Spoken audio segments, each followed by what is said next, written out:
Hello. हाँ, वो Harvard university of Haryana के व्हाट्सएप ग्रुप का मैसेज पढ़ा। हाँ, वो बोल रहा है कि ये जो ताजमहल है ना वो सूरत के जमुना भाई ने बनवाया था। हाँ यार, व्हाट्सएप पे तो चलता रहता है। क्या बात कर रहे हैं? पिटिशन लग गया? अच्छा, चलो ठीक है फिर। हाय गाइस, कैसे हैं आप लोग? भाई वेलकम टू दिस सेशन। अब ये जो सेशन है ये भौकाल सवाल से बढ़कर बेसिकली एक बहुत बड़े सवाल के ऊपर है। अब ये सेशन देखने से पहले मैं आप लोगों को बता दूं कि भाई इस सेशन को बहुत ही लाइट सेंस में लीजिएगा और इसे समझने की कोशिश कीजिएगा कि ये जो पूरा का पूरा सवाल क्रिएट हो रहा है इस सेशन के द्वारा ये आखिर है क्या। अब देखिए भाई, हम सब लोगों ने ये सुना है कि ये जो भाई साहब एक अजूबा है, दुनिया का 7 अजूबों में से हमारा ताजमहल, आगरे का ताजमहल, वो ताजमहल जो है सबने सुन रखा है कि शाहजहां ने बनाया था। मुगल एम्परर थे और अपनी जो बीवी थी उनकी मुमताज महल, उनसे खासा प्रेम रखते थे। तो उनकी ही याद में इन्होंने लगभग 22 साल लिए, मोटा मोटा 1631 से लेकर 1653 तक, और उन्होंने तैयार किया ये अजूबा। अब प्रॉब्लम ये है कि ये जो अंकल है ना शाहजहां ने ताजमहल बनाया, इसका साइंटिफिक प्रूफ कहीं नहीं मिल रहा है। अब क्योंकि इसका साइंटिफिक प्रूफ नहीं मिल रहा है, इस चक्कर में प्रॉब्लम यह हो रही है कि एक पिटिशन लगा दिया गया है सुप्रीम कोर्ट में।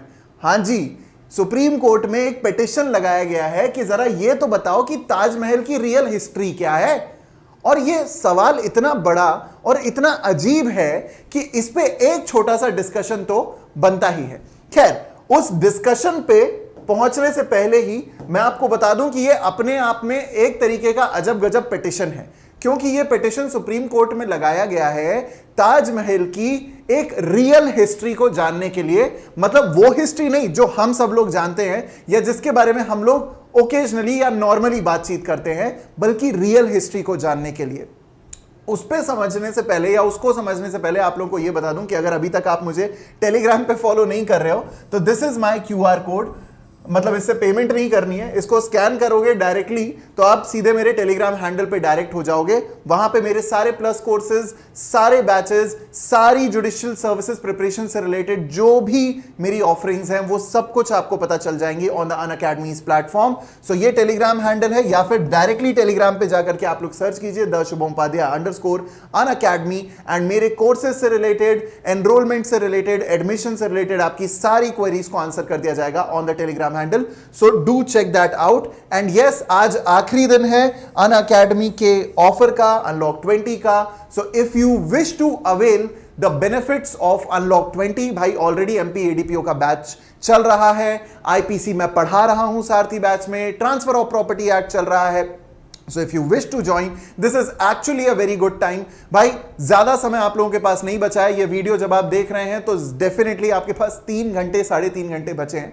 सो do check this out, and इसके लिए आप लोगों को पूरी जो डिटेल्स है वो मेरे टेलीग्राम हैंडल पे मिल जाएंगी। आपको 20% फ्लैट डिस्काउंट मिल रहा है on either of the Unacademy subscription. So if you wish to purchase it, you can avail the benefit, 20% discount flat मिल जाएगा। Just remember to use the code JW10, that is my code।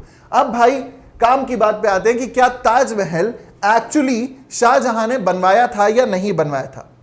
अब सबसे पहले सवाल ये आता है कि दिक्कत क्या है, किसको प्रॉब्लम हो रही है इस फैक्ट से कि शाहजहां ने क्या एक्चुअली ताजमहल बनवाया था या नहीं बनवाया था। ये तो हिस्ट्री की बात है ना, और हिस्ट्री बुक्स में हम लोग अपने स्कूल्स में और अपने कॉलेजेस में ये पढ़ते हुए आए हैं कि ताजमहल को बनवाने का काम हमारे चिच्चा शाहजहां ने किया था।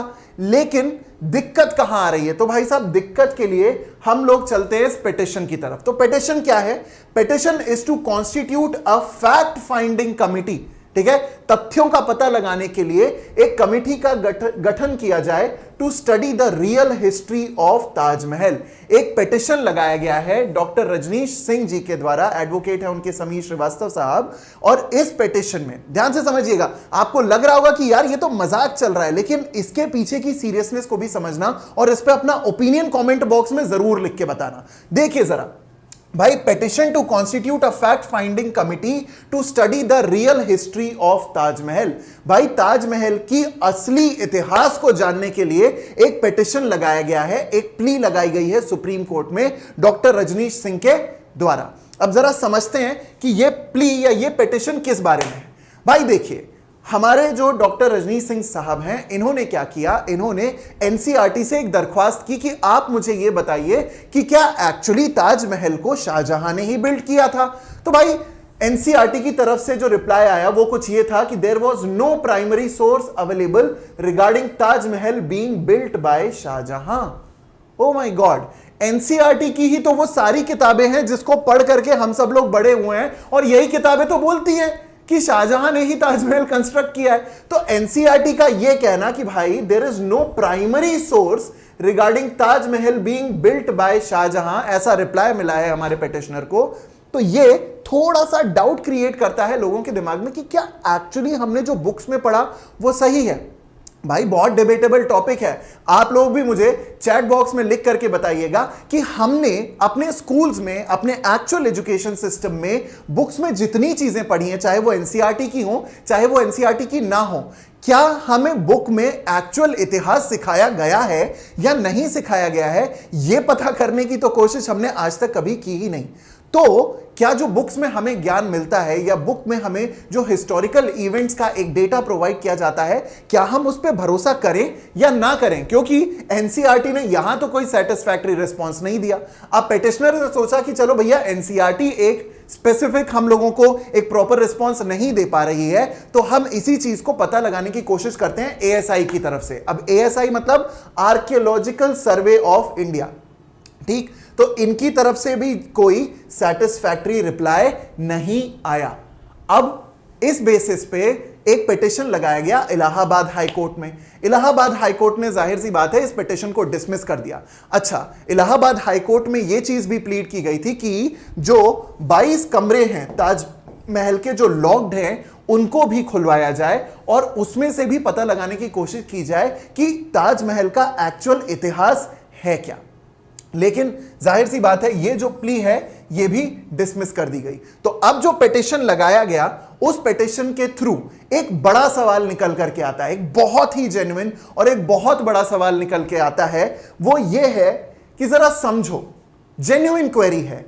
It is a trite law that right to information is one of the facets of fundamental right under Article 19(1)(a) of the Constitution of India, and if the information is given without any scientific reasoning or any evidence, then the same is against the fundamental right under Article 19(1)(a)। भाई सीधा सीधा एक बड़ा सा question mark यहां पे आकर के हमारे सामने खड़ा हो जाता है। तो भले से हम इस पिटीशन को कितने भी मजाक में लें, लेकिन इस पिटीशन में लिखी हुई एक बात कि भाई हमने आरटीआई लगाई, एनसीईआरटी की तरफ से कोई भी साइंटिफिक एविडेंस वाला रिकॉर्ड या आंसर नहीं आया। हमने एएसआई से आंसर मांगा तो उनके पास भी कोई सेटिस्फैक्टरी रिप्लाई नहीं था। तो अगर हम article 19(1)(a) freedom of speech and expression की बात करें तो आरटीआई उससे जुड़ा हुआ एक बहुत ही महत्वपूर्ण राइट है। लेकिन आरटीआई के द्वारा या राइट टू इंफॉर्मेशन के द्वारा या अपने freedom of speech and expression को एक्सरसाइज करने के लिए या उसके द्वारा अगर हमें कोई proper reasoning based, proper evidence based information नहीं दी जा रही है, चाहे वो आरटीआई से मिले, चाहे वो एनसीईआरटी की किताबों में मिले, चाहे कोर्स बुक में बच्चों को पढ़ाई जाए, अगर वो इंफॉर्मेशन जेन्युइन ही नहीं है तो क्या ये हमारी फंडामेंटल राइट का वायलेशन होगा या नहीं होगा? तो भाई ये इतना बड़ा सवाल है, इतना महत्वपूर्ण सवाल है जो पूरी तरीके से चैलेंज करता है हमारी उस नॉलेज पे जिस पे हम बड़े गर्व से कहते हैं कि भैया मेरी हिस्ट्री तो बहुत तगड़ी है, कोई भी सवाल कभी भी पूछ के देख लो। आप लोगों को क्या लगता है, क्या हमें हमारी हिस्ट्री सही पढ़ाई गई है? क्या आप लोगों को ऐसा लगता है कि हिस्ट्री में कुछ तोड़ मरोड़ के फैक्ट्स शो किए गए हैं? क्या आप लोगों को ऐसा लगता है कि हमारी जो इंडियन हिस्ट्री हमें पढ़ाई गई है वो एक्चुअली वैसी ना होकर कुछ अलग है? क्या किसी चीज को बहुत बढ़ा चढ़ा के बताया गया है, और क्या किसी चीज को जो बहुत इंपॉर्टेंट थी उसको उतनी इंपॉर्टेंस नहीं दी गई है हमारी टेक्स्ट बुक में? यह सवाल, यह पिटीशन हम लोगों के सामने छोड़ करके जाता है। तो इस बड़े सवाल पे आपका क्या सोचना है, आपका क्या जवाब है, यह मुझे कमेंट बॉक्स में लिख करके जरूर बताइएगा। And definitely if you wish to prepare yourself for judicial service examination for any of the state judicial services, do check out my Telegram handle and do enroll to Unacademy while using the code JW10 in order to get the best of the best discounts. अभी 20% of चल रहा है, कल हो ना हो, लेकिन you can get that discount by using the code my code JW10. So remember that and think about it, ponder upon it and do comment in the comment section. मेरे पिछले वीडियोस पे आपके जो कमेंट्स आए हैं, आपके जो views आए हैं, आपके जो ओपिनियंस आए हैं, भाई डेफिनेटली कहूंगा कि मीन और रूड कमेंट्स भी हैं, लेकिन that is very good, at least you hold an opinion. So इस वीडियो पे भी मुझे ओपिनियन बताइए कि आप क्या सोचते हैं इस पिटीशन के बारे में, बताइए कि आप क्या सोचते हैं हमारी टेक्स्ट बुक्स में, हमारी किताबों में, हमारी एनसीईआरटी की बुक्स में क्या हमें ठीक पढ़ाया गया है, क्या हमें सही पढ़ाया गया है, क्या बातों को छुपाया गया है, क्या बातों को ओवर एग्जैजरेट किया गया है। सो आई होप आपको ये सेशन अच्छा लगा। This is me Shubham Upadhyay signing off. जल्दी मिलूंगा ऐसे ही अजब गजब पिटीशंस के साथ, ऐसे ही बहुत अच्छे और डिबेटेबल टॉपिक्स के साथ in the next session. This is me Shubham Upadhyay signing off. Tata, bye bye, take care, bella ciao and जय हिंद, बाय बाय।